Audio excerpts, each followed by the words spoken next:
మరో diversion drama. Harish రావుకు SIT నోటీసులు. ఫోన్ ట్యాపింగ్ కేసులో జారీ. నేడు విచారణకు రావాలని ఆదేశం.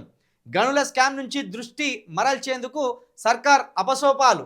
రెండేళ్లుగా డైవర్షన్నే నమ్ముకున్న ప్రభుత్వ పెద్దలు నేతల అవినీతి అసమర్థతను కప్పిపుచ్చుకునేందుకు రేవంత్ పూటకో డ్రామా. నిలదీస్తున్న బీఆర్ఎస్ పై నిందలతో కాలయాపన. బహిరంగ సభల్లో తరచూ దిగజారుడు మాటలు.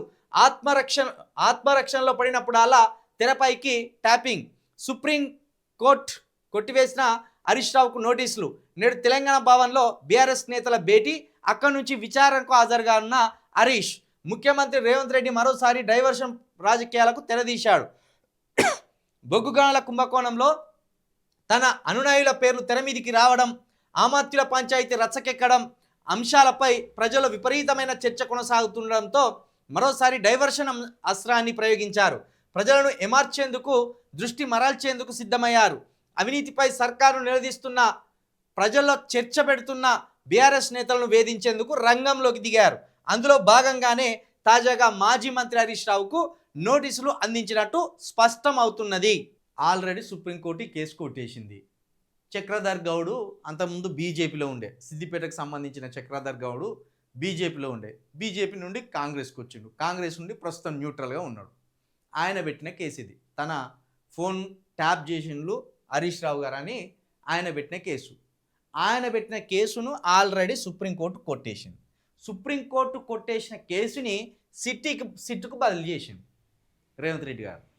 ఆల్రెడీ సుప్రీంకోర్టు కొట్టేసింది. ఫోన్ ట్యాపింగ్ జరగలేదు, హరీష్ రావు గారు ఫోన్ ట్యాపింగ్కి పాల్పడలేదు అని ఆల్రెడీ సుప్రీంకోర్టు ఆ కేసు కొట్టేసింది.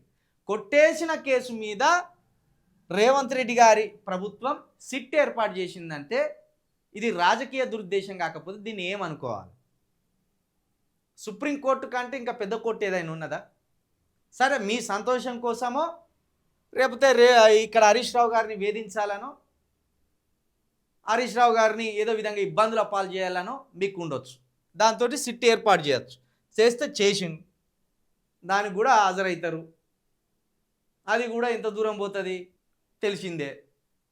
మరో 3 ఏళ్ళు, ఈ 3 ఏళ్ల పాటు బీఆర్ఎస్ లీడర్లను ఎన్ని రకాలుగా ముప్పు తిప్పలు పెట్టాలో కాంగ్రెస్ ప్రభుత్వం అన్ని రకాలుగా ముప్పు తిప్పలు పెట్టే ఓ కార్యక్రమాన్ని ముందటేసుకునేది. ఎందుకంటే ఇప్పుడు బొగ్గు గనులకు సంబంధించి లబ్ధిదారుల చిట్టా బయటేసే, నీటి పంపకాలకు సంబంధించి చంద్రబాబు నాయుడు అక్రమంగా నల్లమాల సాగరు తోటి దోసుకపోతాడని అట్లా బయటేసింది.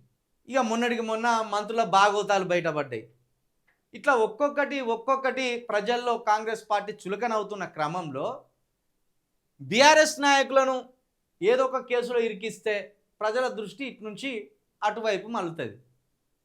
ఈ దురుద్దేశంతో ముఖ్యమంత్రి గారు తన డైవర్షన్ పాలిటిక్స్ని కొనసాగిస్తున్నారు. ఇంతకు మించి ఏం లేదు.